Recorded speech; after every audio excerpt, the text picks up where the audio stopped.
lumabas na kami. Pero ano na yan, tapos na yung race. Si Peko, if I'm not mistaken, si Peko Bagnaia nag-champion. So that is it for the race dito sa Sepang, Malaysia 2024, November 3.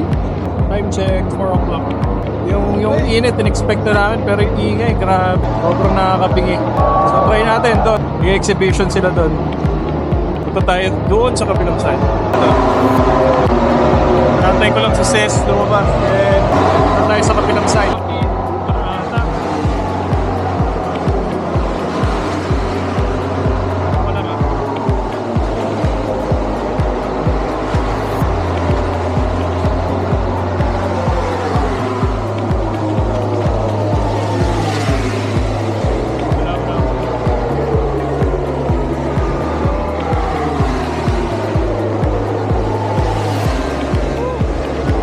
Grabe nga eh.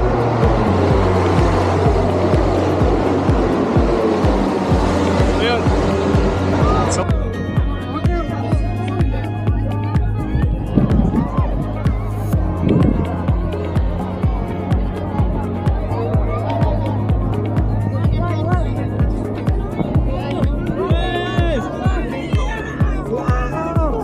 okay, dito tayo ngayon sa racetrack mismo.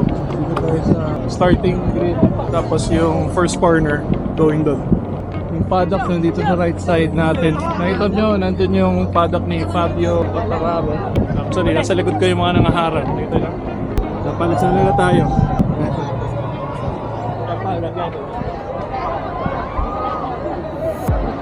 Ayan, ayan. Sino to? Sino to?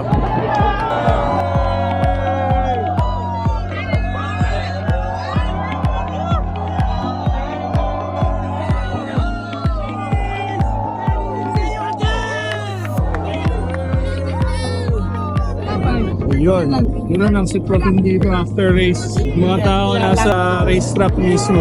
Time check, mga ano na, 5 o'clock? Yeah, it's 5:10. 5:10 na. And ubos na yung tao dun. Wala nang tao dun sa likod namin. So yun, so tinatawag ng mga fan yung mga rider. Kasi yung mga rider nandun lang sa loob. So ginagawa nila, sinisigaw nila yung pangalan para lumabas. Papa-autograph sila or nangihingi sila ng mga merch, item. So yun.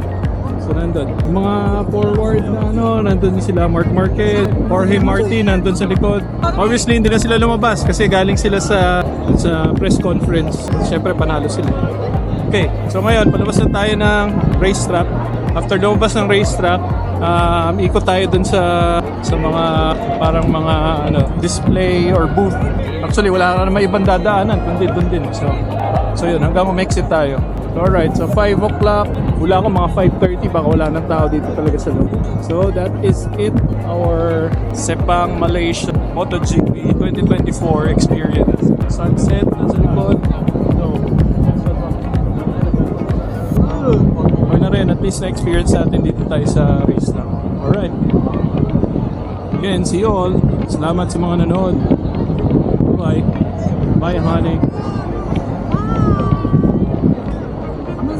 Ah, yeah.